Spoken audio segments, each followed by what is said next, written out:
नमस्ते खेडू बंधुओं, मैं महेश एटीजीसी बायोटेक कंपनी से। आज हम आए हैं, ये सुंदरपुरा गांव है। हमारे साथ ये हमारे फार्मर है जिन्होंने अपने वाटरमेलन में ये अपना जो एटीजीसी का प्रोडक्ट है मेलन फ्लाई के लिए आकर सीएल, इन्होंने आज एप्लीकेशन यहाँ पे अप्लाई किया है और आइए इनसे बातचीत करते हैं। नमस्ते सर, सबसे पहले अपना परिचय दीजिए। वासाभाई पंपाणिया, सुंदरपुरा गांव, सूत्रापाड़ा तालुको, जिलो गिर सोमनाथ। आपने मतलब कि ये सीएल आज हमने डेमोन्स्ट्रेशन किया है यहाँ पे, तो आप एक बार हमने खेडू बंधुओं को बताइए आपने किस प्रकार इसको यूज किया सर? आ प्रोडक्टનો ઉપયોગ કરવા માટે આકર સીએલની સાથે ટિટનોલોલ 8 થી 10 ml ભેળવી બરાબર મિક્સ કર્યા પછીથી અને લાકડી અથવા તો કોઈ પણ છોડ ઉપર લગાવી દેવામાં આવે છે 1 ગ્રામ જેટલું, અને ત્યાર પછીથી એ કામ શરૂ કરે છે અને જે નર અને માદા બંનેને આકર્ષે છે અને બંનેને નાશ કરે છે। जैसा कि इन्होंने अभी अपने पीछे आप देख सकते हो कि वाटरमेलन का इनका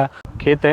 यहाँ इन्होंने मतलब कि ये एप्लीकेशन आकर सीएल का किया। इससे पहले ये वो जो फेरोमोन ट्रैप आता है वो लगाते थे, जिसमें सिर्फ नर मक्खी आती है, मादा मक्खी उसमें नहीं आती है। इसमें जो फ्रूट में जो डंक मारती है वो फीमेल मादा मक्खी मारती है। मतलब जो फेरोमोन ट्रैप है वो नर को तो उसमें आ रहे हैं, लेकिन मादा मक्खी नहीं आती है। ये जो हमारा आकर सीएल का प्रोडक्ट है, इसमें मेल और फीमेल, नर और मादा सोन मक्खी दोनों आएगी, इस पेस्ट को खाएगी। चूँकि इसमें ये फिप्रोनिल मिला हुआ है तो वो आएगी, खाएगी और मरती रहेगी।